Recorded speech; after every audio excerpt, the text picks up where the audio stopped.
It's always hard to follow Tim Rennick, but I'll try. My name is Sarah Cook, and I'm the Associate Dean of the Honors College. And I have the distinct pleasure tonight of introducing our speaker. And before I do, I want you to know that it is possible to leave from the N6 door on the blue side of Hartsfield-Jackson Airport and make it to our parking lot in 12 minutes flat. Because Dean Berman didn't think it could be done.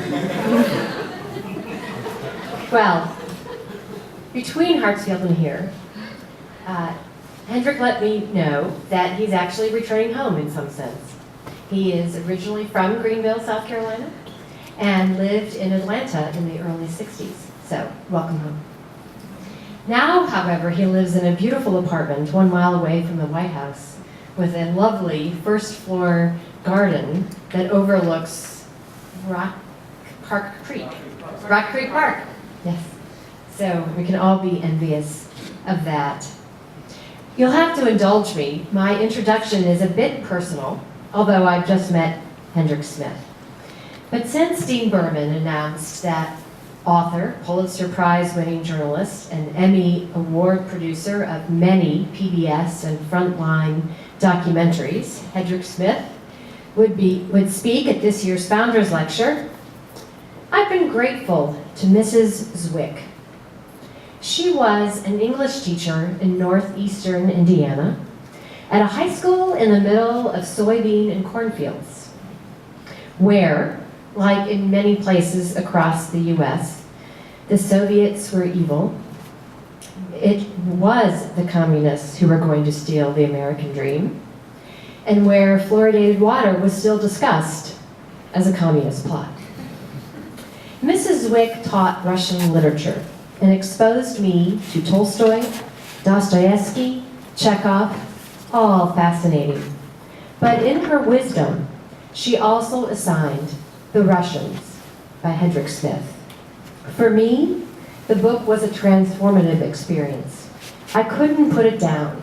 It was a window into a secret world behind the Iron Curtain. It helped me understand daily life in the Soviet Union, what communism truly was, and how it simply did not work. It held so much intrigue, it read like a spy novel, and I actually remember fearing for his life.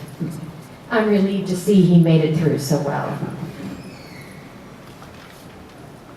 I also recall the book in the winter of 2002, when my husband and I traveled through Moscow on our way to Kazakhstan, a former republic of the Soviet Union, to adopt our son Sam. Years after Glasnost and communism's demise, Smith's book was still relevant to our experiences, both in Moscow and Kazakhstan. For example, in Moscow, we stayed in the President Hotel, a luxurious hotel built before the Soviet collapse to accommodate high-ranking officials and diplomats. I certainly appreciated that hotel in a way I never could have without reading The Russians. It was fun to explore it and imagine the many conversations that had occurred there.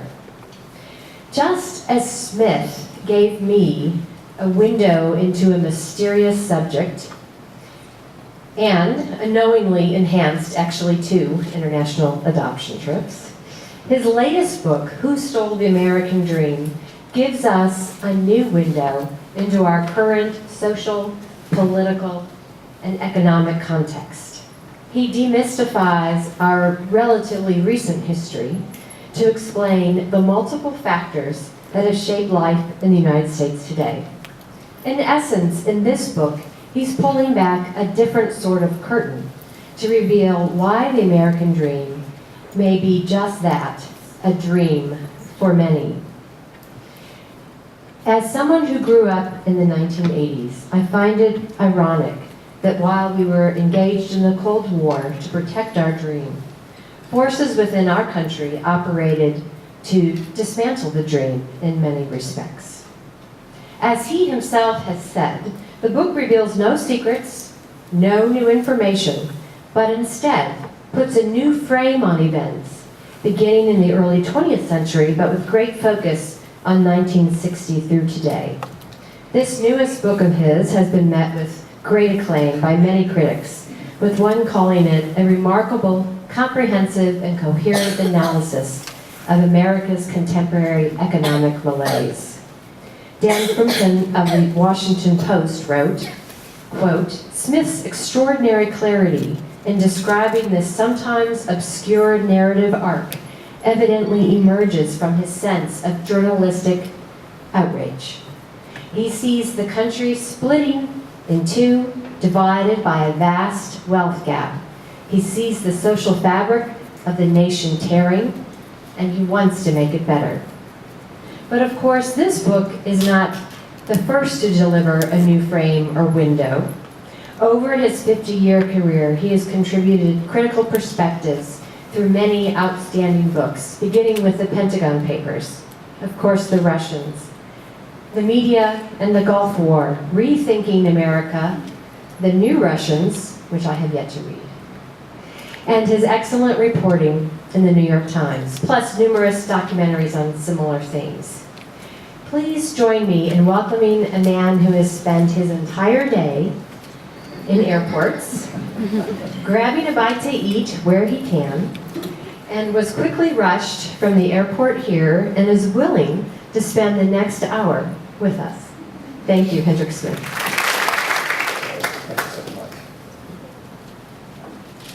Thank you, Sarah. I hope this mic is working. It's working all right. Thank you, Sarah, for both a sweet and a very perceptive introduction. I can say at the start, and then we'll get into other things, it is actually easier to write a book about another society than it is to write one about your own, trying to stand back and take it all in. First of all, let me thank you all for being here. Let me thank my friend Larry Berman for inviting me and for being patient with me today as I meandered my way through the snowy Midwest. Although I have to say, while I was in O'Hare today, they talked about the weather, but it was sunny the whole time I was there. The sky was clear, and the runways were completely clear and dry, but the airlines were quite messed up. It made me think of that wonderful Peanuts cartoon, one of my favorites, where Lucy is in the backyard and she set up a table and it says psychiatry 1 cent. And you know who shows up? Charlie. Puts his penny down. And Lucy says to him, "Charlie, before I can give you any advice, I need to have you think of life as a voyage on a great ocean liner." Now she said there's one crowd and they take their deck chairs up to the bow and they look into the future to see where they're going. And there's another crew and they take their deck chairs to the stern and look back to see where they're coming from, have been. Which group do you belong to? And Charlie scratched his head, he thought a moment, he said, "Lucy, I'm having trouble getting my chair unfolded." Let me tell you, that was O'Hare today. And in some ways, that's America today. I'm being light about something that's serious, both to thank you and to relax you for my delayed arrival. But people do feel today about America in the way that cartoons suggest.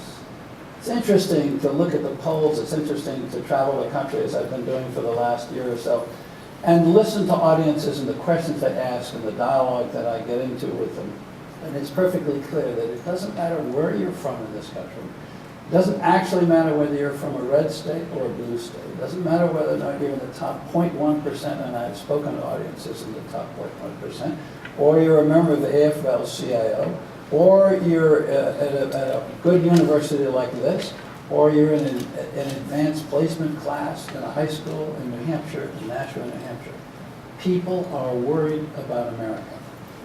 And they're not worried about America just in the normal political terms. They're not worried about America in the way that we in the media mostly talk about it. I noticed the lights go out here. Am I in the lights here? Yes, good.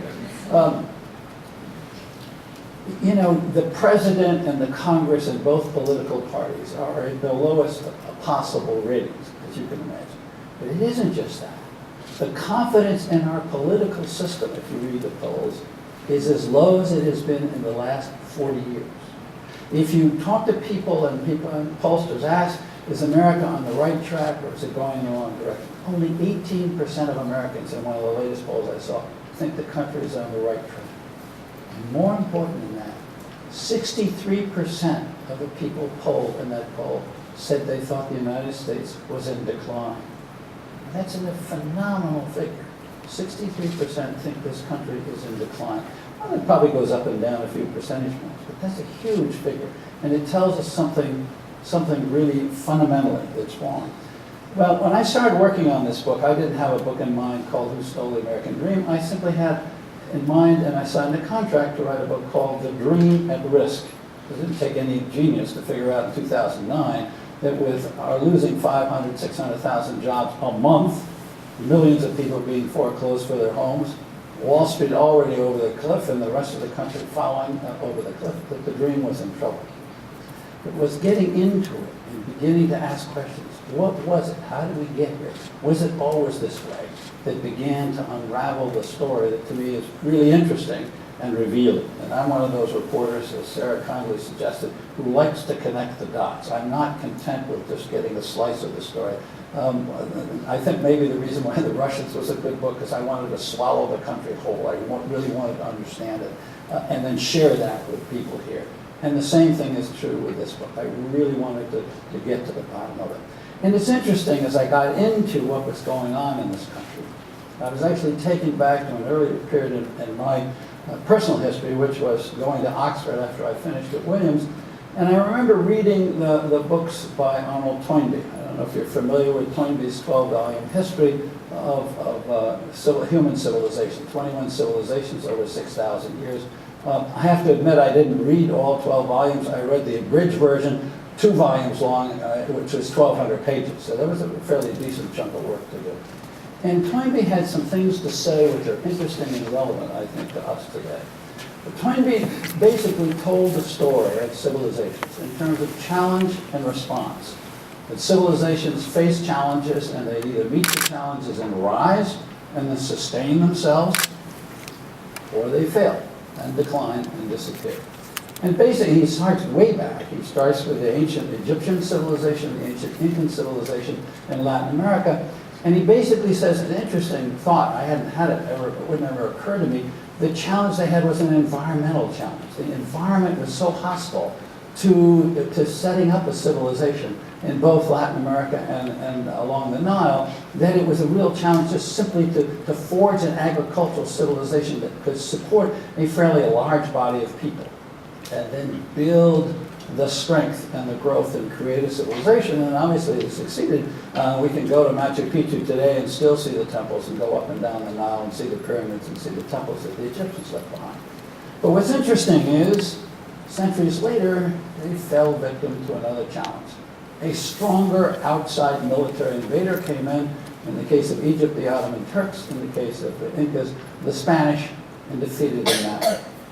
Now this is a challenge we're familiar with as a country, particularly in the last 50, 60 years of our history. We're familiar with that challenge. We faced Hitler with our allies in Western Europe, particularly the British, but we faced Hitler and defeated him militarily. Summoned our strength, summoned our solidarity, built our economy, focused our energies, collaborated politically. Think of all the things I just said. And defeated Hitler. And in the long 50 years of the Cold War, we did the same thing with Soviet communism. And it was a challenge that was global, that was economic, that was political, that was military, and it was philosophical. We triumphed. That should make us feel good. But Toynbee goes on to talk about 2 of the favorite civilizations that we admire and like to cite as models for our own, ancient Greece and ancient Rome. What he says in his story is both of them fell victims to what Toynbee himself calls schisms in the soul of the society, schisms in the body social, internal divisions that ate away at the unity and the strength from the inside. What I submit to you is that today, what's really difficult in the situation we're in is that we face a challenge from within. We're used to, we're almost looking today for an external enemy. Can we make it Russia over Crimea? Can we make it China? Can we race Russia to the moon? We're great at doing that stuff. But we're now a divided country. We're not one America. We're at least 2 Americas. Probably many Americas, always been many Americas. Many Americas is good. Two Americas is not good. Remember Lincoln told us a house divided cannot stand. We're divided by money. Very divided by money. Today, I just was reading the paper today. I had a lot of time to read papers today. Reading the paper today. Do you know that today, the share of national income that goes to corporate profits is at a record high? And the share of national income that goes to people's salaries and wages is at a record low. That's part of what I mean by being divided. It isn't just the 1% and the 99%. It's broader than that, okay? So we're divided by money. We're very much divided by power. There are elites and their special interests that are very effective and feel as though government is serving them. They're constantly complaining that government is serving them. And then there's a sense that the general populace can't somehow exercise its connection with Washington, exercise influence. And that's another division. There's Washington, there's the country. There's Wall Street, there's Main Street. They're really divided, and they're having a terrible time coming together. It's interesting, John Gardner, some years ago, before he died, and actually before we went over the cliff in 2007, 2008, 2009, said something very important, because this loss of civic faith, this erosion of civic faith is very important. He said, kind of in a Toynbean way, civilizations die of disenchantment. If enough people lose faith in the society, the whole venture falls apart. That doesn't happen instantly. So I put together the comment of Gardner, and then I put together the thesis of Toynbee. And Toynbee also, by the way, went on to say that it's a very dangerous time for a civilization when what used to be the creative elite of the society, the elite, and by that he didn't mean the artists and the musicians, he meant the leadership of the society, which created the institutions and the framework for the growth and the flowering of that society. He said it's a dangerous time, an indicator that a society and a civilization is peaking out when the creative elite becomes a dominant elite, concerned and motivated above all to enhance its own power and wealth. Think about that for a moment. See if that resonates with you. It does with me. So my question became, if we're in this kind of a jam, I remember a different America from my earlier days. My family lived in Greenville, South Carolina. I was actually born abroad and traveled around the Midwest and Northeast, and then came down to Greenville, South Carolina, where we lived for a long time. And I remember coming out of Williams College in the mid-50s and going, I remember the sense that the country worked. The country worked. What do I mean by that? That the prosperity in America at that time was fairly widely shared, that the middle class was reasonably satisfied. Not necessarily terribly well off, and I'm not suggesting that there weren't problems, that we didn't have poverty, that we didn't have business cycles, but there was a sense of well-being and a certain amount of confidence that America was all right and we were moving ahead. And there was the peak of the Cold War, Berlin, airlift, all kinds of terrible things going on in the world, but the country wasn't questioning itself the way the country is questioning itself today. And the politics of America, when I think back then, later on, it took me until 1962 before I joined the New York Times in Washington, and then spent a lot of time in Washington.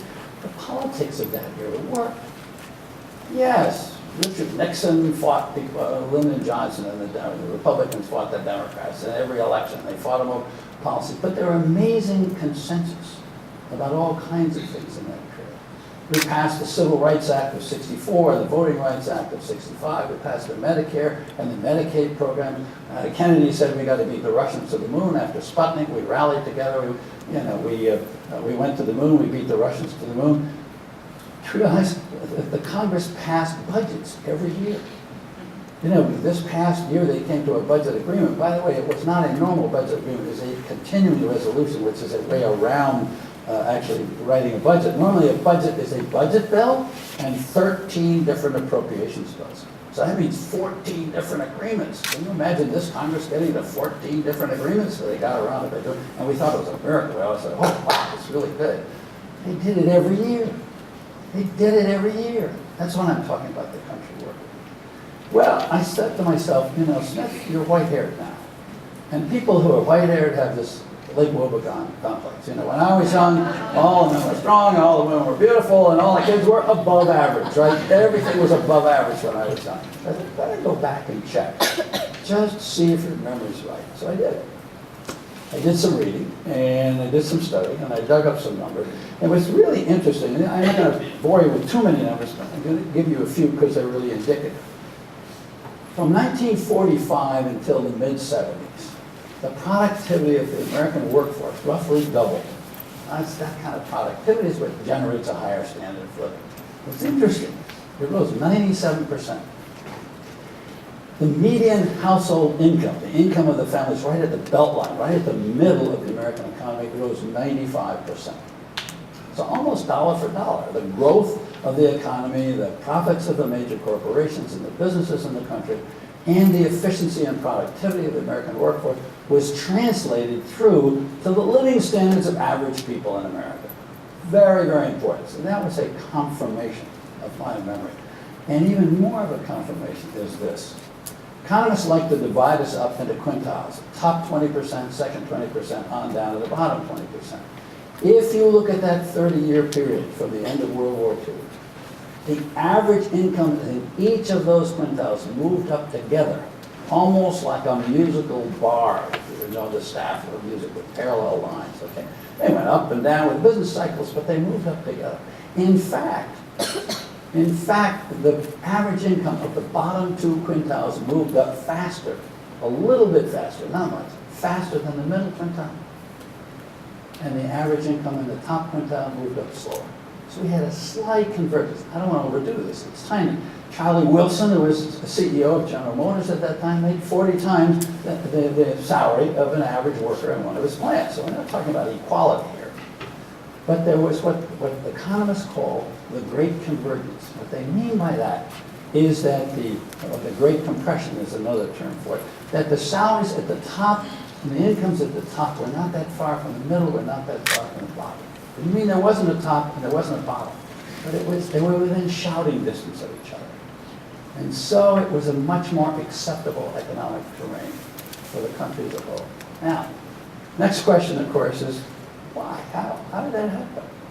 Why was that going on? Because that's not where we are today. You know that without my getting there. I'm going to get there and tell you what the numbers are today, but you know it even before I tell you. So the question was, if we're not in that place today, why were we then? What was going on? Well, there are a couple of things that I found that are very important. And almost most economists will tell you, there are probably some in the room and they're thinking this right now, and a lot of public figures will tell you, politicians, and a certain number of businesses will tell you, well, the reason that was going on was America was the victor at the end of World War II. We were the economic and political and military colossus of the world. Not only our enemies, but our allies were prostrate. Britain was virtually destroyed by the war. It was in as bad shape as Germany was. And the Russians were in terrible shape, as well as the Japanese. And so, obviously, it was easy for us to be dominant. It's true for the first 15 years or so after the war, but you may remember, if in your dim, distant past memory, Ludwig Erhard and Konrad Adenauer and the German miracle. The Germans were back on their feet pretty well by 1960, 15 years after the war. And the Japanese had recovered pretty well. And even the Russians were doing fairly well by that time. So, and the period I'm talking about goes another 15, 20 years past that. So what was going on? One thing that was going on was the leadership of America's biggest corporations believed that sharing the wealth was good business and smart economics. If you look at the writings, and I went back and read them, of Charlie Wilson at General Motors, of Red Jones at General Electric, of Frank Abrams at Standard Oil of New Jersey, and of Peter Drucker, who was then the business school guru of how management should be run in American corporations, they believed in sharing wealth. They believed that they should balance, and they used these interests. Sometimes they said it's the sacred duty of the CEO to balance the economic interest of the various stakeholders in the corporation. Now, stakeholders is a very important word. What they meant by that, and people use the term stakeholder capitalism to describe this period in American history. And by the way, European capitalism is still very much stakeholder capitalism today, particularly on the continent. They believed it was their job to balance the interests of not only the owners, but the workers, the management, the suppliers, the creditors, the customers, the communities in which they operated. So there was a certain restraint on how much management took for itself and how much management sent to the shareholders. In fact, at that time, it was considered bad form. It wasn't illegal, but it was considered bad form for top CEOs and top executives in major companies to be paid in the stock of the company. It was considered insider trading. Today it's absolutely commonplace. It's the main way in which CEOs get paid, okay? Insider trading. Why? Because obviously the management of a corporation knows when a new product is coming out, knows when they're going to build a new factory, or going to expand or merge, or also knows when they're in trouble. Get out, don't invest. So there is inside information. So they didn't do that. So there was a different management mindset at work. And the second thing that was really different about that era is that we had a strong exercise of people power. Middle class, average Americans were politically active and organized. Keyword organized, active and organized. My first exposure to it, which brought me around here as a political reporter quite a bit and had something to do with my being in Atlanta, working for the United Press International, was the Civil Rights Movement. I was in Nashville in February 1960 when the sit-ins began there. I wasn't in Montgomery in 1955, but I was in Albany, Georgia with Martin Luther King, and Birmingham, Alabama at the March on Washington and so forth.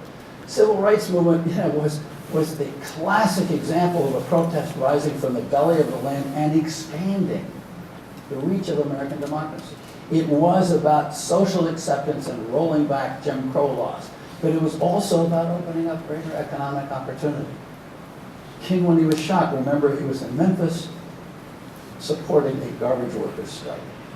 He was talking about economics. So it was trying to push the boundaries of the American economic system open, trying to open it up. It was a women's movement. 50 years ago, Betty Friedan wrote Feminine Mystique. Women protested. Most of us men didn't know quite what to do with it when they went braless. They were not trying to get us all aroused. They were trying to get us open up, guys. We want to make it. We're making 41 cents on the dollar for doing the same work that men are doing. And they protested. And they put pressure on companies. They put pressure on the government. 1963, Kennedy signed one of the first Equal Employment Pay Acts. We've had several since then. So there was that push. Great activism on the part of women. There was a consumers movement. Ralph Nader wrote Unsafe at Any Speed, said that Detroit was making cars that were defective.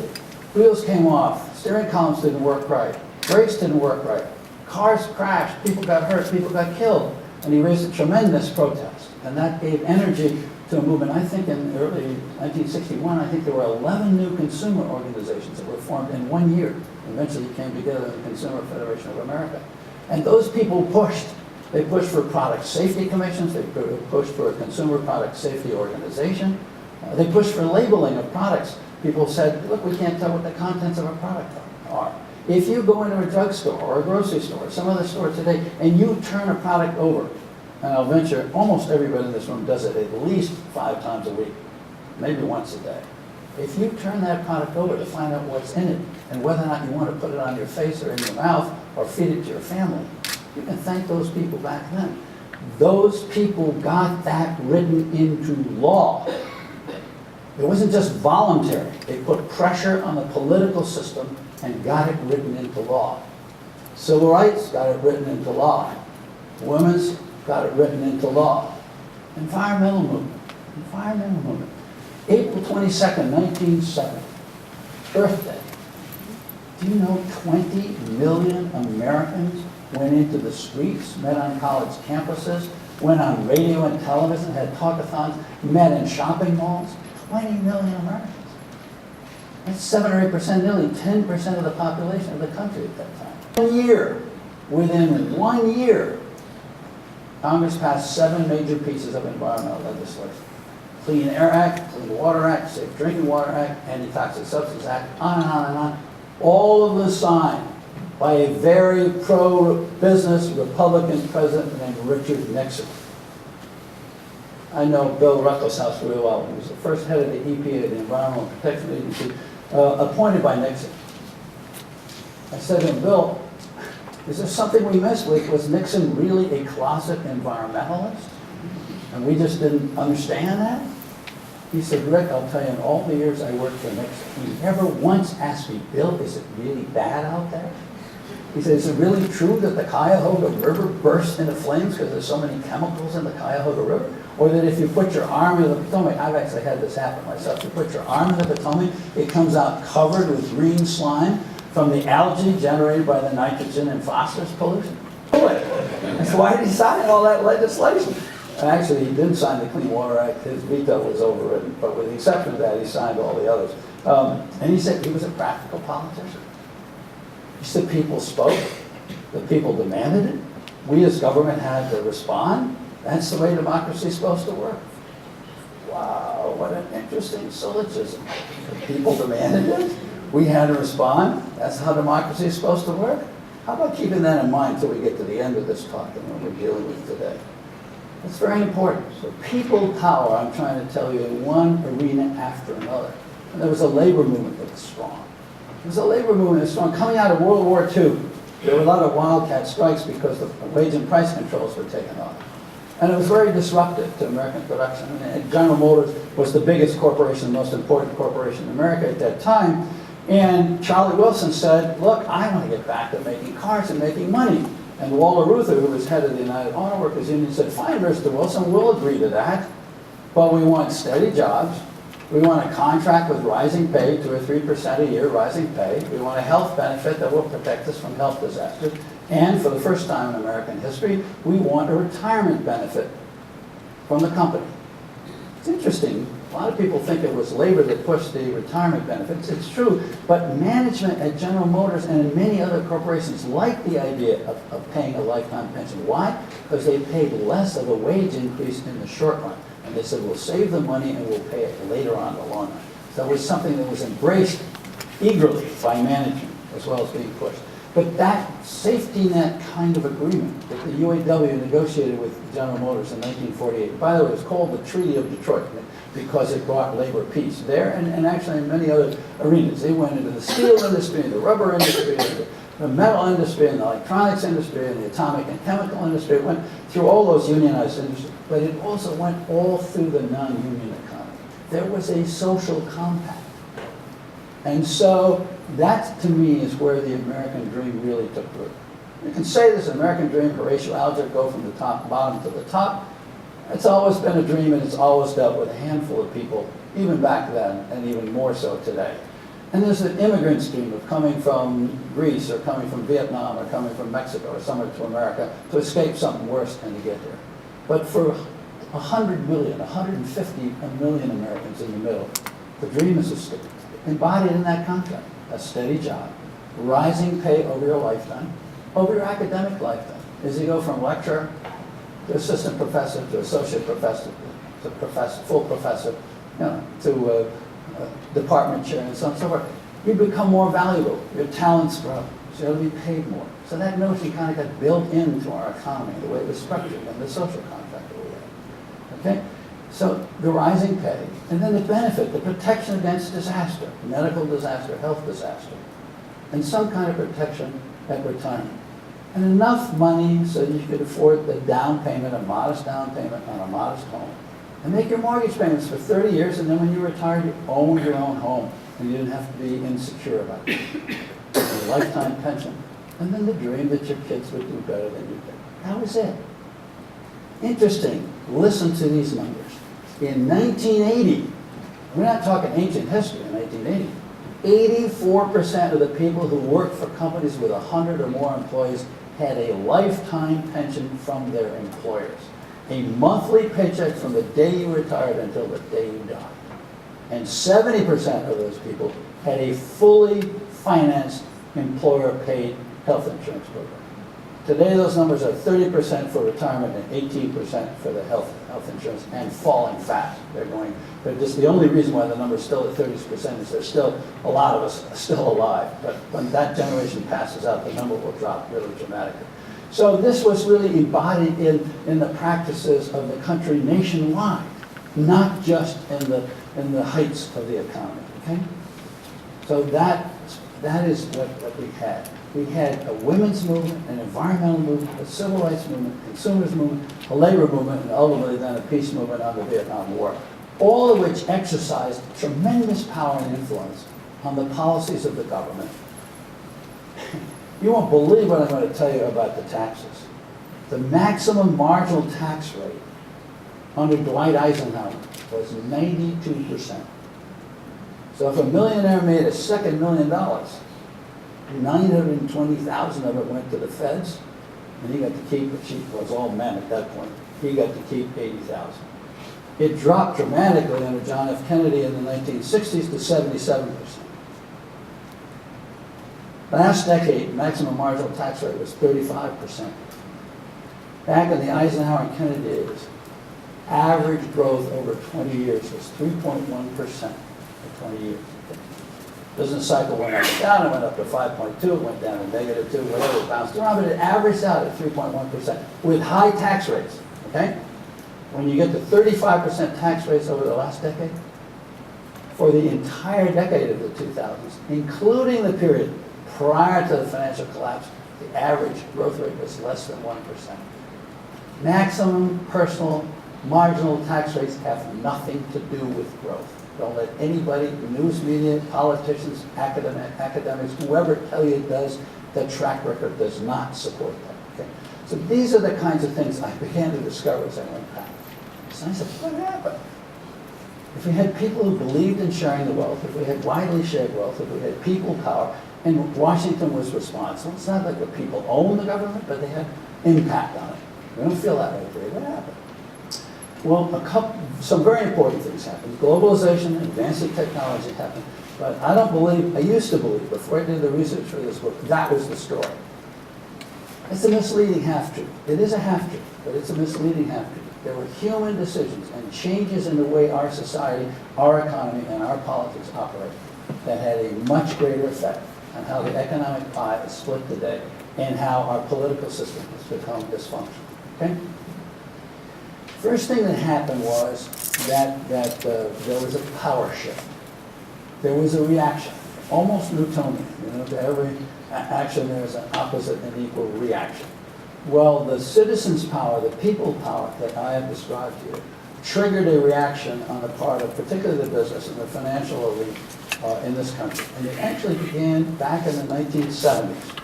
I think a lot of us, and I spent time, I was running the Washington Bureau of the New York Times in the late 70s, and chief correspondent in Washington through the Reagan period in the 1980s. A lot of us, myself included, thought that the Reagan era was the watershed. That when Reagan got elected in 1980 and the tax cuts of Reagan in 1981 and the moves, not so great, but the moves in the direction of deregulation was really the turning point.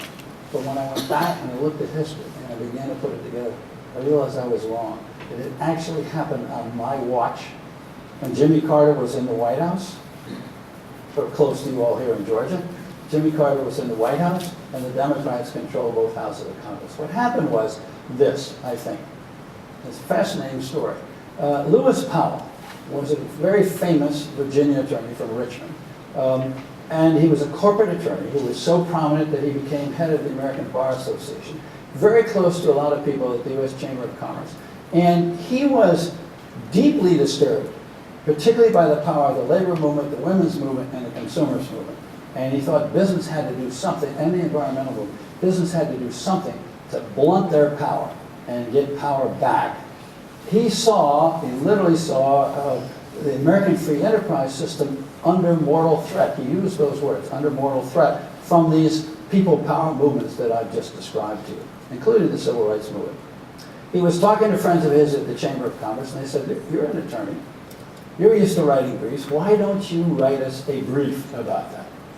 Powell sat down in August 1971, and he wrote what is now known historically as the Lewis Powell Memorandum of August 1971. I believe it is the most important, largely neglected, largely unknown document of the last half century of American politics. And I persuaded my publisher to print the text of it in my book. And what Powell said was what I just said to you. He said to the U.S. Chamber of Commerce.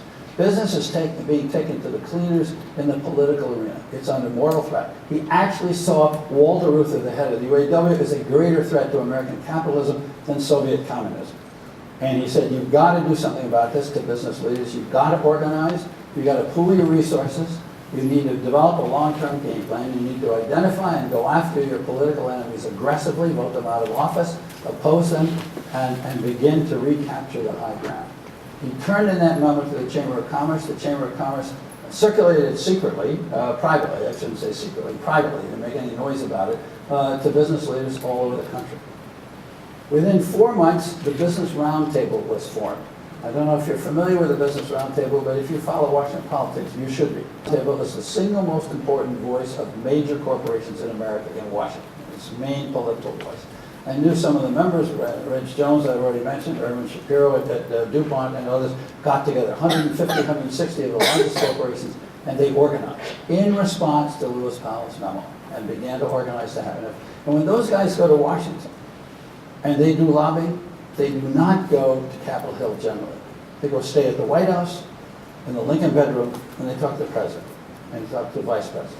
And they talk to the Speaker of the House, and they talk to the Majority Leader of the Senate, the Minority Leader of the Senate, and the committee chairman. They go in at a very high level.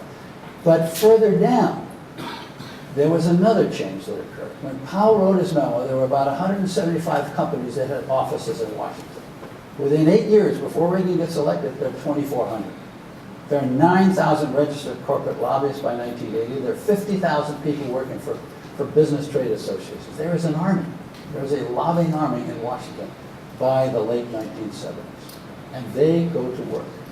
Jimmy Carter comes in, and the labor union thinks, oh boy, we're going to get the labor legislation we wanted, roll back Taft-Hartley, Landon Griffin, we're going to get some pro-labor legislation. Lafayette Nader in the consumer movement says, we're going to get a Consumer Protection Bureau. Those bills never got out of Congress. Powell's army, I call it, went to work, and they snuffed out the consumer bills in the House, and they beat back the labor bills in the Senate. And then they went on the offensive. That's when the 401k plan got written into tax law. Legislature of Congress in 1978. Now, nobody intended that the 401k plan would be a national retirement program. Think about it. If you were going to launch a major political initiative, would you call it 401k? No, it's this 401st paragraph of the tax code, and in subparagraph K. Almost nobody knew it had been written into law, except the people who wrote it. It was actually written into law at the request of Xerox and Kodak and a handful of New York banks who wanted a tax shelter for profit-sharing dividends paid to management and some to labor.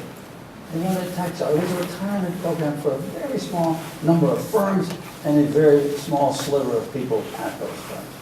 It got transformed under the Reagan Treasury to cover the normal payroll and not just profit sharing. And then the mutual fund industry said, oh my gosh, if we could persuade people to invest that money in mutual funds, think of the money we could make. And we were off to the races in 1980. They sold it to everybody, do it yourself retirement. Why let your boss do it? You can do better than he can. Wrong. It's been a disaster for most middle-class Americans, and we can get into that in a moment. But that got written into law in 1978. The corporate bankruptcy law got changed in 1978 in ways that it helped management. When you begin to see the bankruptcies run through the steel industry, Wharton Steel, Bethlehem Steel, LTV Steel, all those steel companies ripped up their contracts with organized labor. Wage rates got dropped, retirement benefits got dropped, and health benefits got cut back. Then it ran through the airlines in 2000. That law was written in that same Congress of 1978. Okay? Carter came in and he said, yeah, I want to fix the tax code. You may remember being here in Georgia. He campaigned, he said, our tax code is a disgrace to the human race. You remember that slogan? Carter's slogan, disgrace to the human race. He said, we've got to close the tax loopholes on the wealthy. We've got to drop some of the poor people off the tax rolls. And we've got to raise the corporate tax rate a couple of percentage points to help balance the budget. When Powell's army and the people in Congress got done with the tax bill, it came back like a boomerang. The loopholes were not closed on the wealthy. The corporate tax rate didn't go up. It came down 2%. The lower poor people were not dropped from the tax roll. And the capital gains tax got the biggest cut of the last 50 years in that one session. It got dropped from 48% to 28%. Now, everybody who invests benefits from an reduction in the capital gains tax, okay? But 50% of the capital gains in America in the last several years have been realized by the people at the top 1%. Okay? So any cut in the capital gains tax rate is overwhelmingly benefiting the people at the very top. And if you have people that don't invest, or average or poor, then they don't get much benefit from that at all. The point was the whole agenda changed. That session was a game changer. We saw the beginnings of a major power shift going on in Washington, and you began to see policies reflect that. I knew Arthur Levitt well. He was a friend of mine from Williams College. He was head of the American Stock Exchange. Later on, Clinton appointed him head of the SEC. And I said to Arthur, I said, what's going on here? Because I saw some of these symptoms, but I had no idea there had been a Powell memo. I had not seen, nor had any of the reporters. I was running the Washington Bureau at that time. I hadn't seen, and nor had my reporters seen, the tremendous explosion of this lobbying power that had taken place. We picked up little bits and pieces of it. We didn't get it. We didn't understand it. He said, well, we found out in business that if we go to Congress, we can get a lot of what we want, and we're going to be back for more. And that's exactly what happened. So you see an acceleration of this under Reagan. The tax cuts under Reagan actually, economists tell us, have added about $1 trillion of wealth to the wealth of the top 1 or 2% in America each decade. So it's $1 trillion in the 1980s, and $1 trillion in the 1990s, and $1 trillion in the 2000s. And then the George W. Bush tax cuts of 2001 added another $1 trillion. So there's $4 trillion, moving upward in that way. So that change in the tax system, remember I was back telling you about Eisenhower, how we've moved forward, the change in that policy. And by the way, tax policy and tax votes are the best single indicator of where power lies and who are the winners and losers in America in the political arena that there is. If you want to understand what's going on in American politics, follow tax law very closely, and it will tell you who's on top and who's protecting the status quo, who wants to change the status quo. So it's a very, very important indicator.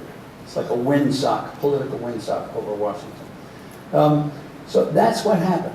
We began to see that power shift, and you've seen over the last 30 years several changes. You saw that marginal tax rates, I just told you, came down from 92 to 77, down to 35% under Reagan, went down to 28, bounced around, went up to 39 under Clinton, and came back down to 39. So for the people at the top, the tax rate has come down. For the people in the middle and at the bottom, the most important single tax rate is the payroll tax, Social Security and Medicare. It more than doubled over that same period. It went from 3.65% to 7.65%. So you got it coming down at the top, and the tax that everybody has to pay, particularly the people at the low end of the economy, has gone up. The estate tax, which affects mainly the people in the top 2%, only affects the top 2% of the wealth owners in the country. The exclusion from the tax rose from $500,000 to $1 million to $2 million. Today it's $5 million for an individual and $10 million. So the exclusion, the exemption from the tax has risen, which is to the benefit of the wealthy, and the tax rate has dropped from 55% to 35%. At the bottom end, the minimum wage, which is the floor underneath the people who are working at the lowest legal wages they can work, has not kept up with inflation. The minimum wage today is 25% below where it was in 1968. So those are just 4 indicators. The tax system that helps the people at the top has been coming down, and they've been allowed to keep more wealth. The tax that affects average people has been going up. The minimum wage which protects the people at the bottom has not kept up with inflation. And the estate tax, which helps the most wealthy people in the country, has worked to their benefit. So the trend lines have all been in favor of the people at the top and against the people in the middle and the bottom. So the power shift in Washington has created a long-term policy shift that has helped to create the enormous inequality of income that we have in America today. Now, the other change that happened was that the corporate leaders who used to believe in stakeholder capitalism began in 1980 or the early 80s to shift to what is called today shareholder capitalism. And it was the, I'm trying to blank on the great Chicago economist, Friedman, who wrote the book Capitalism and Freedom, said it is the job of the CEO to maximize the return. Milton Friedman said it is the job of the CEO to maximize the return to shareholders. That's the only task of the CEO. So the rest of the stakeholders are excluded from that philosophy. Well, if you're trying to maximize the return to shareholders, then that puts an automatic pressure on holding wages down. It increases the incentive to move jobs overseas, and it increases the divide. There are hundreds of cases I could cite you, but I'll just cite you one that happened within the last month. I don't know if you noticed it, but Boeing Aircraft said it would build its next 777 airliners, brand new series of 777 airliners in Washington State, where it has about 58,000 employees. The state gave it a major exemption from state taxes. And if its workforce would agree to scrap their lifetime pensions and shift to a 401k style plan. Now the history of moving from lifetime pensions to 401ks has moved hundreds of billions of dollars of cost per year from the corporate books to the pocketbooks and checkbooks of ordinary people. That has been a terrible increase of the burden, economic burden of the middle class. So Boeing was saying, if you want us to build these planes in Washington, as we have been doing for the last 30 or 40 years, you've got to agree to surrender some of your benefits. Big fight over it. Union rejected it on the first vote, a lot of political pressure and so forth. And the second vote, the union finally agreed to it reluctantly. At the same time, Boeing's board of directors announced a 50% increase in the stock dividend and a $15 billion stock buyback program, which means Boeing would go into the Wall Street market and buy $15 billion of its own stock back, retire it. Why? If you get that much out of the market, there are fewer shares, so the price of the shares go up. That's another way of rewarding the shareholders. Okay? So here is Boeing's management with a choice. Do we take our $15 billion, do we take the money and several billion more that we're going to pay out in dividends, and do we give it to the shareholders, or do we pay for workers' retirement? And they laid it right out there. We're going to give it to the shareholders. That's the difference between shareholder and stakeholder capital. That kind of experience happened in American businesses over the last 3 decades, hundreds of times. And that is a major reason why we have the inequality of income that we have today. Now let me go back and give you some comparable statistics. I told you before that from 45 to 75, 97% increase in productivity, 95% increase in the median household income of average family. That was 45 to 75. From 75 to now, productivity growth 80%. Not as good, but still a very good record. Median household income went up 10%. And the main reason it went up 10% is more women work more hours. The Census Bureau told us last year that if you look just at men and you looked at the median male hourly compensation in 2011, adjusted for inflation, it was identical to 1978. In fact, it was just a shade lower, but if you round it off, it's just the same. So right at the middle of the American economy, people are going nowhere. It's what I call wedge economics. There's a split between the profits of the corporations and the growth of the economy and the living standards of average Americans. In that period from 1979 to 2011, 84% of the entire growth of the entire country's income went to the top 1%. 84% of the entire growth of the nation's income over that 32-year period went to the top 1%. The income of the top 1% of Americans today is equivalent to the GDP of Canada, is equivalent to the GDP of Sweden, is equivalent to the GDP of France. It's staggering. Citigroup, this isn't just Rick Smith talking, this isn't just Paul Krugman and a bunch of liberal Nobel Prize winning economists who may just know something about economics since they won Nobel Prizes, but nonetheless they're liberals, so we write them off. Citibank put out a wealth brochure to its fanciest clients in 2005, before the turndown. And they said you should invest in companies that cater to and produce for the top 1 or 2% in America because they have so much concentrated purchasing power. Invest in Tiffany's, invest in people who make luxury yachts, invest in people who build homes in gated communities, and so on and so forth, on down the line. You know, invest in the hedge funds that are investing in those things, okay? This is Citigroup. Citigroup called America the greatest plutonomy the world has ever seen. And we all know Plutarchy is a political system run by the elite. The plutonomy is an economic system run by the elite. Joe Stiglitz, the Nobel Prize-winning economist from Columbia, said it's an economy of the 1%, by the 1%, for the 1%. Citigroup said, the world has not seen the level and degree of inequality of income that we see today in America in any major economic system since 16th century Spain. That's 500 years. I think that's the most serious problem we have in America.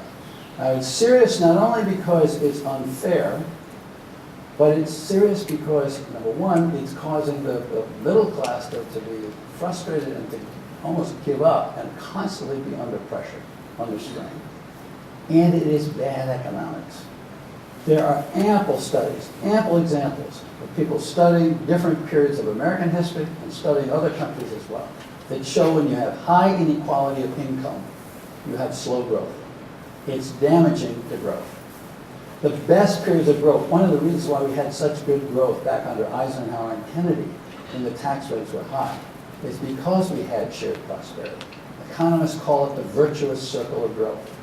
If you have a large middle class that is getting paid good wages with good benefits, they go out and spend their money. Middle class Americans spend 95% of their income. In bad times they spend 105%, but they spend 95% of their income. That's what drives the economy. I learned that in Economics 101 back at Williams in a year that I don't even want to mention out loud here. But 70% investment plus consumption equals growth. Okay, 70% of that is consumption. Only 30% of that is investment. We're not short of capital. We haven't been short of capital in this recovery for the last 4 or 5 years. Business has been sitting on about $2 trillion worth of capital. In fact, all these stock buybacks are because business can't figure out what to do with its capital because there's not enough demand.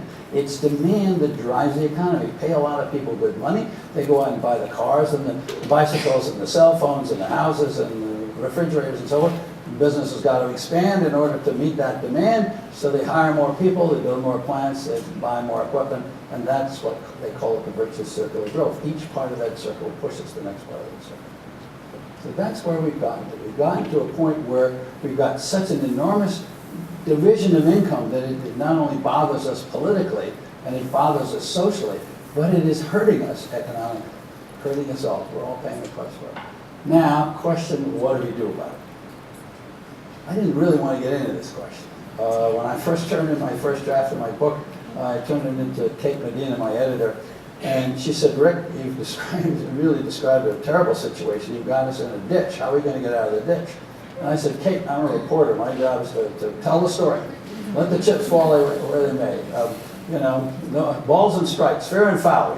It's up to the... She said, no, you got to tell us what to do. I said, well, that's up to the think tanks, or it's up to the president, or the Congress, or it's up to the people. It's up to somebody besides me. She said, no, you got to do it. And I was resisting, and then my chief editor, Susan Zotz, my wife, who was my first reader, said, Rick, Kate's right, so I did it. And so at the end of my book, there's Hedrick Smith's handy-dandy 10-point plan to save America. And I'm making fun of it because I'm a little bit uneasy with it, but it doesn't take an act of genius to go figure out some of the things we have to do. I would just went into the political marketplace and looked at ideas. And I tried to find ideas that had some bipartisan appeal or authorship and so forth. You've got to do something to rebuild America's competitiveness. I don't know if you know it, but our ports and our airports are way behind what's going up in Asia. The port of Shenzhen I've been to in China. It is now the 3rd largest port in the world. It's bigger than Hong Kong. When I first went to Shenzhen about 15 years ago, it didn't exist. It's gone from literally a green field. It wasn't a green field, it was a pile of rocks, but it was empty. And it is now the 3rd largest port in the world. And it is so much more modern than the port of Long Beach and the port of San Francisco and the port of Seattle. It's pathetic. It's a marginal difference, but it's a noticeable difference, okay? And the same thing is true in some of our airports. So one thing we could do would be to invest in improving our productivity and improving our competitiveness. And by the way, generating jobs to rebuild these facilities and to equip them with the computers and the software and the cement and the steel and so forth that are needed. You've got a crazy tax system. Companies that move jobs overseas and make profits overseas pay a lower tax rate than companies that operate 100% in America? It's crazy. Why would any country in the world do that? So we got to fix that. There are $1.2 trillion, $1.2 trillion of tax loopholes for corporations in the American tax code every year. That's not over a decade. That's every year, 1.2 trillion. So we need to shut some of them. We could probably reduce the corporate tax rate. Drop it from now, it's 35%. General Electric, Goldman Sachs, some of these companies, they pay zero because they have so many loopholes that they don't pay any tax. So why not put a floor under them and say, oh, at a minimum, you got to pay 10%. And bring it down, say, from 35 to 25 for the companies that are operating in this country and generating jobs in this country. It might bring some of the jobs from Asia and Mexico back into this country. But at least it ought to be a fair playing field. We don't have the big boys, the big multinationals in the business roundtable. When they go in and they lobby, they want to keep the tax system the way it is now because it's to their corporate advantage. We need to straighten that out for the country as a whole. We need to do something about student debt. We got $1 trillion worth of student debt. And these kids, I've been talking to some of them recently, they don't want to get married. They don't want to buy a house. They're not sure if they can afford to go to graduate school. They're going home. The kids are going home in a higher percentage than we've ever had it in this country because they can't find jobs. And they want to save whatever money they're making if they do have jobs in order to pay off their student loans. It's become a lodestone around their necks. They're slow to form families, slow to buy houses. We need that purchasing power. They're not putting that money actually into helping to drive the economy. In my opinion, we need to raise the minimum wage because that puts purchasing power in the hands of people who are going to spend 100%. The people working at those wage levels. By the way, I don't understand why conservatives wouldn't want to do that because at the moment, the people who are making the minimum wage are at poverty level.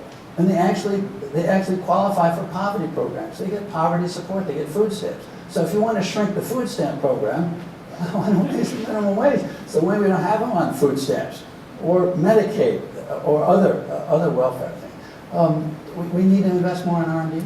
The amount of money, we've lost our edge, we're losing our edge in research and development worldwide. And there are all kinds of studies that come out from Stanford and come out of the Defense Department that indicate our spending and our lead. The lead we used to have in the number of Nobel Prize winners over other countries is changing. There are other indicators. The number of patents that now go to Americans as opposed to going to others, those numbers are all going down. Business, I mentioned buybacks in terms of the Boeing story. I heard from a British economist the other day at a meeting I was at.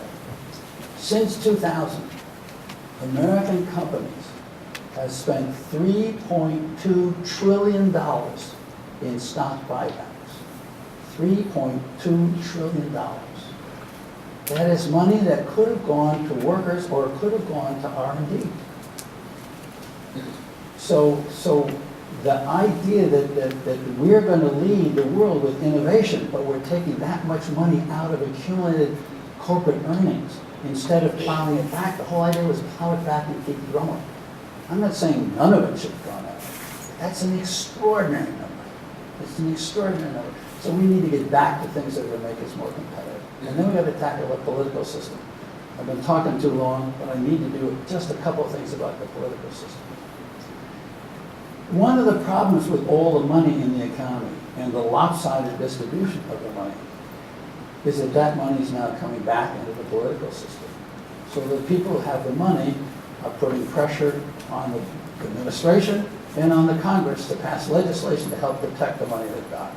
They're protecting and enhancing the political status quo, the legislative status quo. And now what's going on is the amounts of money are growing enormously. And the threats to use the amounts of money are affecting policy debates even without any election. Even if they don't field a candidate, people who can come into come into a state or come into a congressional district and say, we're willing to put $1 million or $2 million into this election unless you vote this way. Unless they're in New Hampshire, I've just been up in New Hampshire, they threatened 2 Senate Republicans in New Hampshire who were in favor of expanding Medicaid. And their 2 votes, along with the Democratic votes, would actually have achieved it there. And it's been turned around now, and that may actually happen. But they came in and they said, if you vote for the expansion of Medicaid, or you are in favor of it, we'll dump a primary opponent against you. And these people literally publicly reversed their position within 48 hours of that. Same thing happened in Louisiana. So the power of the political money is an important factor. Along with it is the growth of gerrymandering in this country. We've always had gerrymandering. And we now have it with the sophistication of computer software, to the point where the 2 parties have now designed 90% of the districts for the House of Representatives so they're not competitive. Today, if you talk to a smart political reporter in Washington, he or she could predict the outcome, the partisan outcome of the House elections this fall today, because the parties have constructed 90% of the districts to do something very un-American, to take the competition out of the elections in those districts. And we believe in competition in the economy. We believe in competition in politics. The whole idea is let people try some policies, and if the public doesn't like it, the voters can throw them out or change it or whatever. But if you've got 90% of the districts in the House that are fixed by both parties, in Massachusetts, in Connecticut, in Maryland, and Illinois, the Democrats are doing it. In Wisconsin, and North Carolina, and Pennsylvania, and Texas, and Florida, the Republicans are doing it. You go all over the country. And they've constructed these districts. They even concede districts to the other side. So they say, Republicans in Pennsylvania said, we can't win inner city Pittsburgh or inner city Philadelphia. So we'll cram as many Democrats as we can in those districts and give them 2 or 3 districts. And then we'll take the suburban districts outside and attach them to rural areas so they'll be Republican. This is a distortion of our democracy. In the last election, in 2012, more people voted for candidates for the House of Representatives, for Democrats than for Republicans, 58 million to 57 million. That's a difference of about 1.4 million.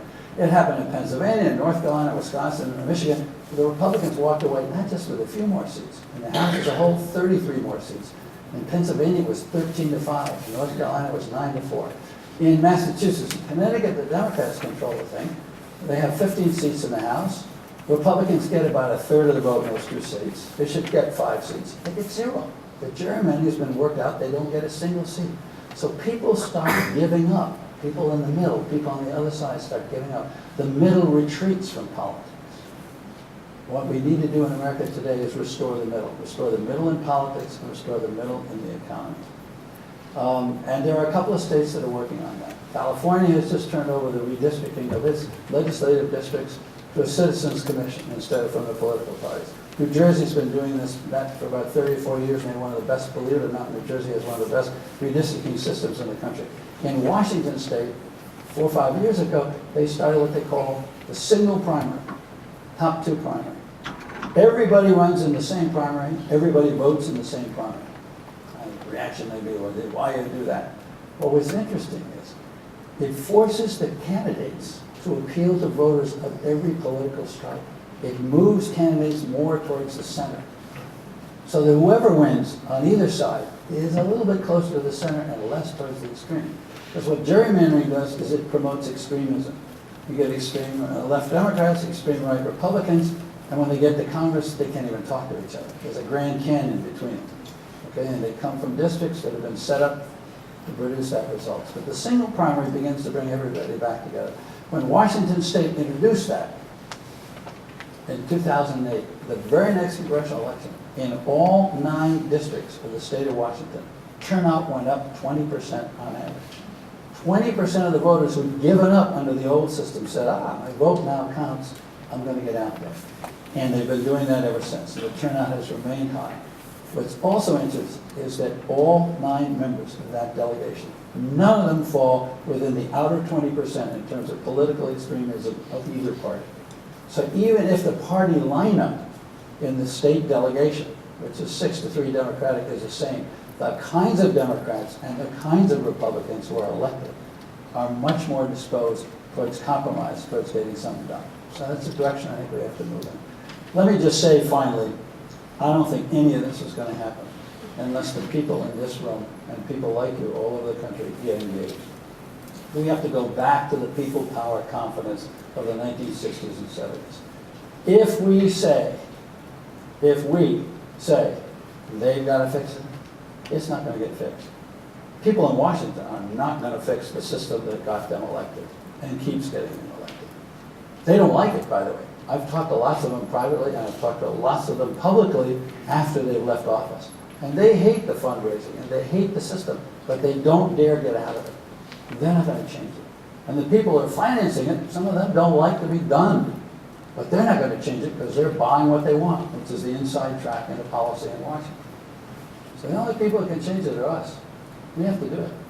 We have to get involved. We have to get that same kind of spirit that drove the civil rights movement, that drove the women's movement, that drove the environmental movement. We have to say with John Gardner, we're walking the edge of a precipice here. He said, we're walking the edge of a precipice here.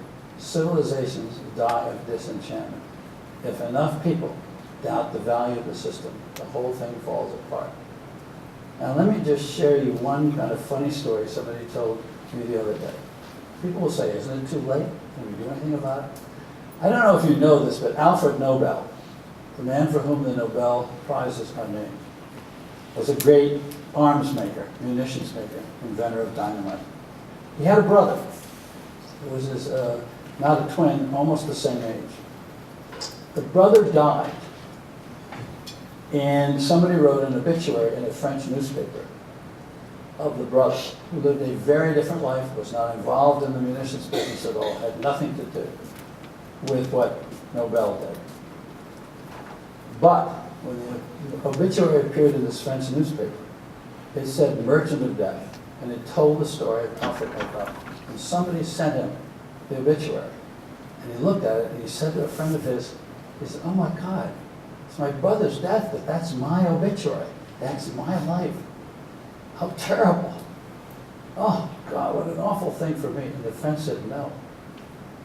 He said, it's a terrible picture. And the friend said, no. He said, you're extremely fortunate. He said, you're still alive, and you can change your obituary. You can write your own obituary yourself by changing a life. And Nobel did that, and he said it in the Nobel Prizes.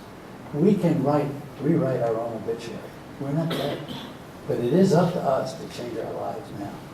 So let's do it. Thank you.